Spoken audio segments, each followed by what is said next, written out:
है, capital profit क्या होता है, रेवेन्यू प्रॉफिट क्या होता है, उसकी वर्किंग नोट कैसे प्रिपेयर होती है, वो हमने इसके पहले के वीडियो में देखा है। ठीक है, तो अभी यहाँ पे हमें प्रॉब्लम स्टार्ट करना है। देखो क्या दिया है उन्होंने, इलस्ट्रेशन 1 पार्टली ओन्ड सब्सिडरीज। ठीक है, जब पार्टली ओन मतलब यहाँ पे भी होल्डिंग कंपनीज के टाइप से, तो फर्स्ट टाइप हम यहाँ पे देख रहे हैं partly own subsidiaries. A limited company acquired 16,000 equity shares, इसको आपको अंडरलाइन करनी है, 16,000 equity shares of B limited of ₹10 each. क्या प्राइस है उसकी, ₹10 ईच ऑन 31 मार्च 2025। कब का बैलेंस है ये, 31 मार्च 2025। मतलब ए लिमिटेड ने 16,000 इक्विटी शेयर्स बी लिमिटेड के एक्वायर्ड किए हैं, लेकिन कब एक्वायर्ड किए हैं, 31 मार्च 2025। Okay, the summarise balance sheet of A limited and B limited as on that date were as under. Balance sheet as on 31 मार्च 2025, मतलब शेयर्स एक्वायर्ड की डेट भी 31 मार्च 2025 है एंड बैलेंस शीट की डेट भी 31 मार्च 2025 है। ओके, ठीक है, तो अभी प्रॉब्लम सिर्फ एक बार रीड कर लेते हैं। बैलेंस शीट के लायबिलिटी साइड पे है share capital issue subscribe and paid up. ये देखो ए लिमिटेड का एक कॉलम है, एक बी लिमिटेड का कॉलम है। ए लिमिटेड होल्डिंग कंपनी है, बी लिमिटेड सब्सिडरी कंपनी है। ए लिमिटेड होल्डिंग कंपनी है एंड बी लिमिटेड क्या है, सब्सिडरी कंपनी है। देखो हमेशा याद रखना है आपको, फर्स्ट कॉलम जो होता है वो होल्डिंग कंपनी का होता है एंड सेकेंड कॉलम ये किसका होता है, सब्सिडरी कंपनी का होता है। ओके, तो यहाँ पे issue subscribe and paid up है। इक्विटी शेयर्स ऑफ ₹10 ईच, क्या प्राइस है इसकी, ₹10 ईच। उसके बाद है general reserve, profit and loss, bank overdraft, bills payable. Bills payable में उन्होंने दिया है ₹3,000 पेएबल टू ए लिमिटेड। अभी यहाँ पे बिल्स पेएबल है, उसके बाद सन्ड्री क्रेडिटर्स। तो आपको याद रखना है कि अगर ए लिमिटेड के लिए मतलब बी लिमिटेड के लिए अगर बिल्स पेएबल है तो ए लिमिटेड के लिए क्या हो जाएंगे, वो बिल्स रिसीवेबल। मतलब bills payable and bills receivable A limited and B limited के लिए। अगर बिल्स पेएबल लायबिलिटीज में है बी लिमिटेड के लिए तो एसेट में वो क्या आने चाहिए, बिल्स रिसीवेबल, मतलब इनका रिलेशन होता है। उसके बाद अगर सन्ड्री क्रेडिटर्स है ए लिमिटेड एंड बी लिमिटेड तो वैसे ही क्या होने वाला है, इन यहाँ पे सन्ड्री डेटर्स होने वाला है। मतलब क्या होता है इसका ना, ए लिमिटेड के लिए जो डेटर्स है वो बी लिमिटेड के लिए क्रेडिटर्स है। दोनों के मतलब दोनों में अगर ए लिमिटेड को बी लिमिटेड को 6,000 रुपीज देने हैं तो ए लिमिटेड को अगर बी लिमिटेड को 6,000 रुपीज देने हैं तो इसको पैसे मिलने वाले हैं ना, मतलब वो डेटर्स एंड क्रेडिटर्स हो जाएगा। ठीक है, तो अब आपको क्या करना है कि बिल्स पेएबल एंड बिल्स, जो एडजस्टमेंट बिल्स पेएबल के ऊपर होगी वही एडजस्टमेंट आपके बिल्स रिसीवेबल के ऊपर भी होने वाली है। उसके बाद जो एडजस्टमेंट आपकी डेटर्स के ऊपर होगी वही एडजस्टमेंट सेम आपकी क्रेडिटर्स के ऊपर भी होने वाली है। ओके, तो ये हो गई आपकी लायबिलिटी साइड।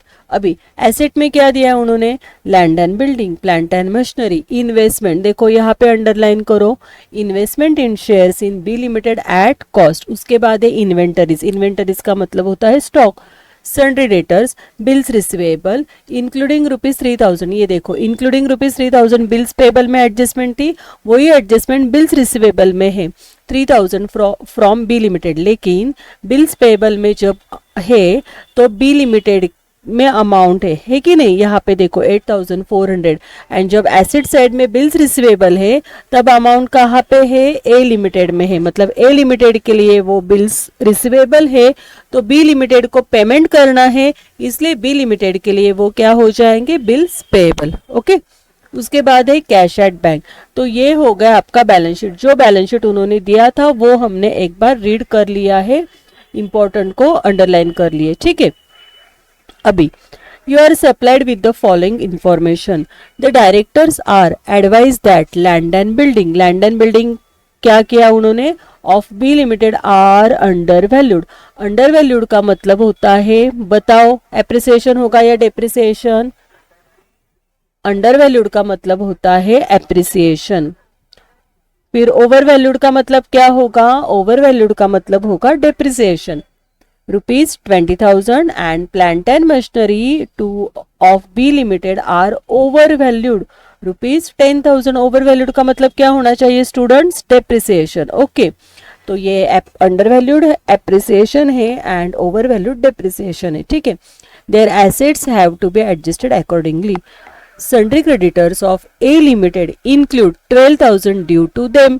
सन्ड्री क्रेडिटर्स में 12,000 रुपीज इंक्लूड है, जो किसको देने हैं, बी लिमिटेड को देने हैं। तो आपको ज्यादा टेंशन नहीं लेना है। हम क्या करेंगे, सन्ड्री क्रेडिटर्स के ऊपर एडजस्टमेंट करेंगे, उसके साथ सेम वे डेटर्स के ऊपर भी एडजस्टमेंट करने वाले हैं। मैंने बताया आपको, bills receivable and bills payable के ऊपर सेम एडजस्टमेंट होगी, डेटर्स एंड क्रेडिटर्स के ऊपर सेम एडजस्टमेंट होगी, और उसको हम बोलते हैं इंटर कंपनी ओविंग्स, ठीक है। तो ये क्या देख लिया हमने, प्रॉब्लम कैसे आता है वो देखा है। अभी इसका कैलकुलेशन कैसे होता है वो देखने वाले हैं, ठीक है। तो फर्स्ट जो होता है, फर्स्ट वर्किंग नोट जो आने वाली है वो क्या है, रेशो। देखो, इंटेलिजेंस लर्निंग का ऐप आया है, ऐप की लिंक आपको डिस्क्रिप्शन बॉक्स में मिल जाएगी। इसका पूरा कंप्लीट वीडियो अगर आपको देखना है तो ऐप के ऊपर जाइए, वहां पे रिकॉर्डेड लेक्चर्स अवेलेबल है, उसके साथ पीडीएफ भी अवेलेबल है, स्टडी मटेरियल सब दिया है। उसके बाद चैप्टर नंबर 3 जो है final accounts of banking companies, उसके फ्री लेक्चर्स अवेलेबल है। यूट्यूब के ऊपर भी आपको वो लेक्चर्स मिल जाएंगे, उसके साथ ऐप के ऊपर भी आपको वो रिकॉर्डेड लेक्चर्स मिल जाएंगे। उसकी लिंक आपको डिस्क्रिप्शन बॉक्स में मिल जाएगी। ये वीडियो आप ज़्यादा से ज़्यादा शेयर कीजिए, लाइक कीजिए, चैनल को सब्सक्राइब कीजिए। आई होप आपको ये वीडियोस बहुत यूजफुल होने वाले हैं। होल्डिंग कंपनी टॉपिक आपके लिए बहुत बहुत बहुत इजी हो जाएगा। सिर्फ आप हमारे साथ बने रहिए, वीडियो को आगे तक देखिए एंड नेक्स्ट वीडियो के लिए चैनल को सब्सक्राइब कीजिए, ऐप के ऊपर जाइए, ऐप डाउनलोड कर लीजिए, ठीक है। चलो ओके, अभी हम निकालने वाले हैं रेशो। तो यहाँ पे हम रेशो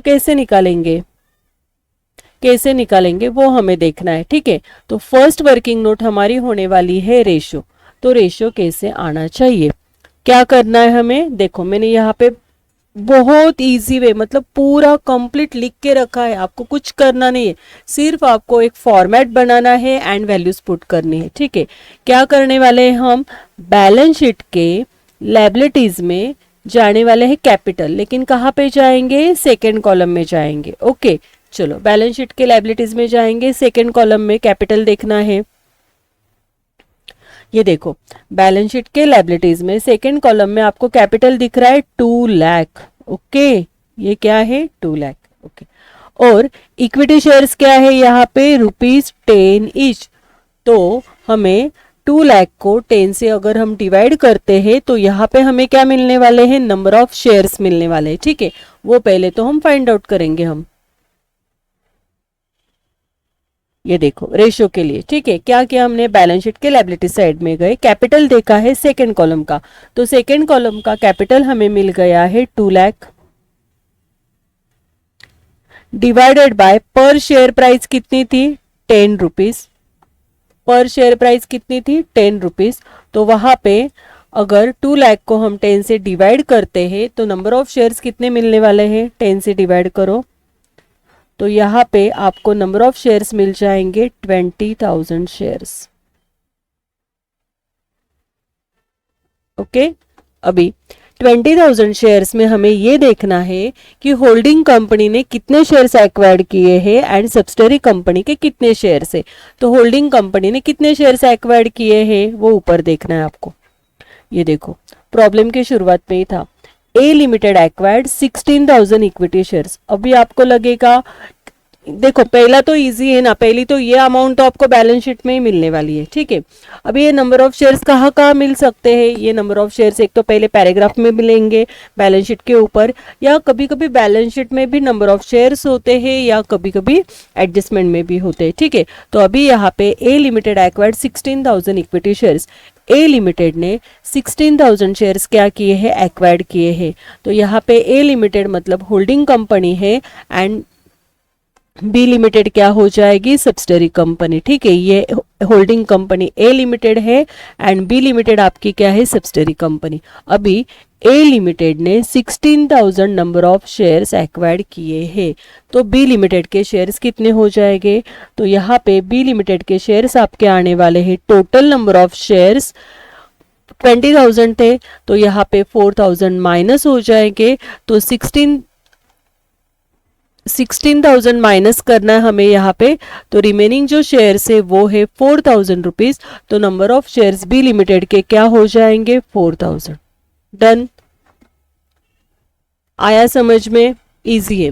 20,000 को हमने डिस्ट्रीब्यूट किया है 16,000 एंड 4,000 में। ठीक है, अभी 16,000 एंड 4,000 का हमें रेशो निकालना है। यहाँ पे मैं रेशो निकालती हूँ 16,000:4,000।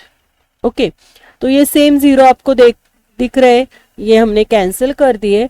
4 1 जा 4 एंड 4 4 जा 16, इसको हमें स्मॉलेस्ट फॉर्म करना है। क्या रेशो आया हमारा, 4:1। हमारा रेशो यहाँ पे मिल गया है हमें 4:1। ओके, ठीक है, रेशो तो मिल गया। अभी आगे की स्टेप यहीं पे करके रखने वाले हैं। इतना इजी करके दूंगी ना मैं आपको, तो आपको लगेगा अरे बहुत इजी हो गया, और आप ये एग्जाम में अच्छी तरह से सॉल्व कर सकते हो, आउट ऑफ मार्क्स ला सकते हो होल्डिंग कंपनी में। अगर वो आप अच्छी तरह से वीडियोस देखोगे, मेरे इंस्ट्रक्शंस फॉलो करोगे, तो आपको आउट ऑफ मार्क्स मिल जाएंगे।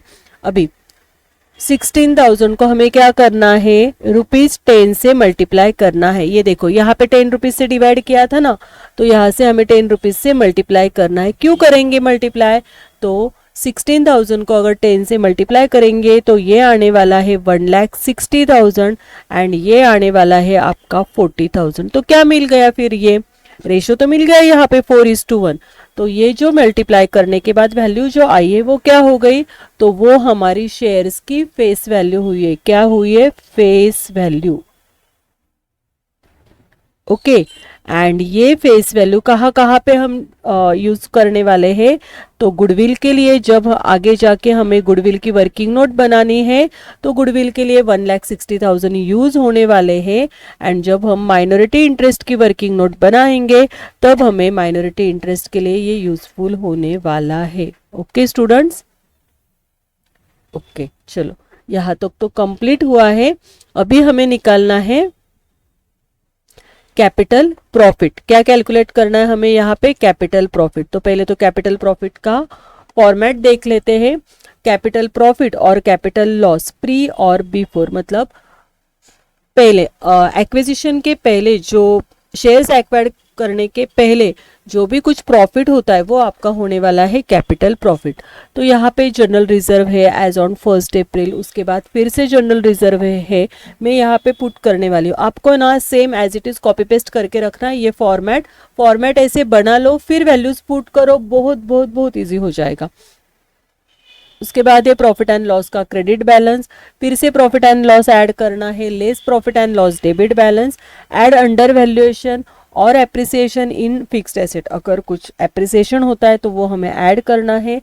ओवर वैल्यूएशन और डेप्रिसिएशन इन फिक्स्ड एसेट, अगर डेप्रिसिएशन होता है तो उसे हमें क्या करना है, माइनस करना होता है। ठीक है, पॉजिटिव आंसर आएगा तो वो कैपिटल प्रॉफिट आ जाएगा, निगेटिव आंसर आता है तो वो क्या होता है, हमारा कैपिटल लॉस होता है। लेकिन उससे पहले प्री का पीरियड मतलब क्या है, उसका कैपिटल प्रॉफिट क्या आना चाहिए, प्रॉफिट एंड लॉस की वर्किंग नोट क्या होनी चाहिए, वो हम यहाँ पे देखने वाले हैं।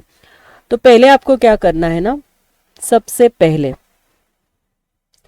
बैलेंस शीट का ईयर एंडिंग देखेंगे। पहले क्या देखेंगे, बैलेंस शीट का ईयर एंडिंग। क्या है बैलेंस शीट का ईयर एंडिंग, 31 मार्च 2025। क्या है ये, 31 मार्च 2025। एंड शेयर्स कब एक्वायर्ड किए हैं, वो भी 31 मार्च 2025 को एक्वायर्ड किए हैं।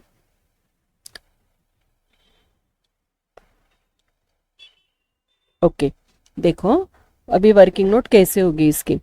तो पहले एक 3-4 लाइंस छोड़ के फिर आपको ईयर एंडिंग लिखना है 31 मार्च 2025। बोलो अभी जो ईयर 31 मार्च 2025 को क्लोज हो रहा है उसकी ओपनिंग डेट क्या आनी चाहिए, तो उसकी ओपनिंग डेट आपकी आनी चाहिए 1 अप्रैल 2024। आपको पता है फाइनेंशियल ईयर अप्रैल टू मार्च होता है ना, 1 ईयर पीछे जाना है, ठीक है। तो 1 अप्रैल 2024 को ईयर स्टार्ट होगा, तो उसका ईयर एंडिंग कब होने वाला है? 31 मार्च 2025 को। अभी यहाँ पे प्रॉफिट एंड लॉस लिखेंगे, यहाँ पे लिखेंगे जनरल रिजर्व, ठीक है। आज के प्रॉब्लम में शेयर्स एक्वायर्ड की डेट क्या है? तो 31 मार्च को ही उन्होंने शेयर्स एक्वायर्ड किए हैं। अगर यहाँ पे शेयर्स एक्वायर्ड किए हैं तो इसके पहले का पूरा पीरियड ये क्या होने वाला है? प्री पीरियड आएगा, ठीक है। एंड इसके नीचे का पीरियड क्या हो जाएगा? पोस्ट। लेकिन उसके नीचे का पीरियड हमारा ईयर एंडिंग ही 31 मार्च 2025 है ना, तो यहाँ पे आगे जाके वो पोस्ट पीरियड होने वाला है नेक्स्ट ईयर में, ठीक है। तो यहाँ पे सिर्फ आपको प्री पीरियड दिख रहा है। अभी बैलेंस शीट में जाएंगे, वहां पे देखेंगे कि जनरल रिजर्व या प्रॉफिट एंड लॉस की कुछ अमाउंट दी है क्या उन्होंने। तो यहाँ पे अभी हाँ, और एक बात आपको हमेशा याद रखना है, capital, general reserve and profit and loss ये तीनों सिर्फ किसके देखने हैं? सब्सिडरी कंपनी का कॉलम देखना है। मतलब हमेशा यहाँ पे आपको सेकेंड कॉलम देखना है, फर्स्ट कॉलम बाद में आता है, फर्स्ट कॉलम बैलेंस शीट में पोस्टिंग हो जाएगा, ठीक है। देखो तो अभी सेकेंड कॉलम में कैपिटल का तो हो गया, सेकेंड कॉलम में आपको जनरल रिजर्व दिखेगा 1,20,000 एंड प्रॉफिट एंड लॉस का बैलेंस कितना दिख रहा है? 36,000 दिख रहा है, ओके। तो अभी यहाँ पे जनरल रिजर्व का बैलेंस है 1,20,000 एंड प्रॉफिट एंड लॉस का बैलेंस कितना दिख रहा है? 36,000 दिख रहा है, ओके। तो और बैलेंस शीट में है इसलिए वो 31 मार्च का बैलेंस है। तो अभी देखो वर्किंग नोट में जाएंगे, ठीक है। तो अभी हमने देखा कि प्रॉफिट एंड लॉस का बैलेंस हमें कितना दिख रहा था? जनरल रिजर्व का बैलेंस 31 मार्च को दिख रहा है 1,20,000 एंड प्रॉफिट एंड लॉस का बैलेंस कितना दिख रहा है? 36,000, ओके। बस इतनी इंफॉर्मेशन हमारे पास अवेलेबल है। कभी कभी एडजस्टमेंट में भी general reserve profit and loss होता है, लेकिन अभी नहीं है बस। तो इसका पोस्टिंग नीचे कैसे होगा? तो शेयर्स एक्वायर्ड की डेट क्या है? 31 मार्च 2025। मतलब यहाँ तक जो पीरियड है वो प्री पीरियड है, इसलिए ये प्री में जाने वाला है। 36,000 प्रॉफिट एंड लॉस का बैलेंस एंड जनरल रिजर्व का 1,20,000 बैलेंस, ये आपका कहा जाने वाला है? प्री पीरियड में, मतलब कैपिटल प्रॉफिट में जाने वाला है। अगर इसके आगे कुछ वर्किंग होता तो वो पोस्ट में भी जाता, ठीक है। अभी पहला प्रॉब्लम है ना, तो इसलिए यहाँ पे सिर्फ उन्होंने प्री पीरियड का दिया है, लेकिन आगे जाके इसकी और भी वर्किंग नोट होती है। अभी हमें क्या करना है? कैपिटल प्रॉफिट निकालना है। तो कैपिटल प्रॉफिट के लिए जनरल रिजर्व एज ऑन 1 अप्रैल के लिए हमारे पास जनरल रिजर्व था क्या? नहीं। जनरल रिजर्व कहाँ पे था? मतलब ये ओपनिंग के लिए था क्या? नहीं, कभी कभी ओपनिंग बैलेंस भी होता है। तो 31 मार्च 2025 का जनरल रिजर्व का बैलेंस है हमारे पास 1,20,000। उसके बाद प्रॉफिट एंड लॉस का क्रेडिट बैलेंस, मतलब अगर ओपनिंग बैलेंस होता तो वो यहाँ पे लिखते, वो भी नहीं है। अभी प्रॉफिट एंड लॉस का फिर से 31 मार्च 2025 का जो बैलेंस है वो आपका है 36,000। प्रॉफिट एंड लॉस का डेबिट बैलेंस तो नहीं है। अभी एप्रिसिएशन और डेप्रिसिएशन देखना है। तो प्रॉब्लम में जब हमने प्रॉब्लम रीड किया था तो एडजस्टमेंट में हमें देखा था कि एप्रिसिएशन डेप्रिसिएशन है। ये देखो, under valued land and building under valued 20,000, मतलब लैंड एंड बिल्डिंग के ऊपर एप्रिसिएशन है 20,000 and plant and machinery of B limited depreciation over valued 10,000 rupees है। इसका मतलब एप्रिसिएशन 20,000 है एंड डेप्रिसिएशन क्या है? 10,000, ठीक है। चलो यहाँ पे लिखो एप्रिसिएशन, एप्रिसिएशन के सामने आपको लिखना है 20,000 एंड डेप्रिसिएशन है 10,000, ओके। बस ये क्या था? Appreciation land and building, land and building and depreciation क्या है? Plant and machinery. चलो करो, वर्किंग करो। 1,20,000 प्लस क्या करना है? 36,000, अंडर वैल्यूड भी प्लस है, प्लस 20,000 माइनस 10,000 करो। डेप्रिसिएशन माइनस करना है, यहाँ पे देखना है आपको प्लस माइनस कैसे करके रखा है, ठीक है ना। तो ये सब वर्किंग करने के बाद पॉजिटिव आंसर आ रहा है, इसलिए वो हो जाएगा कैपिटल प्रॉफिट। अगर हमारा आंसर निगेटिव आता है तो वो क्या हो जाता है, कैपिटल लॉस होता है, ठीक है। अभी ये हमारा आंसर पॉजिटिव आया है,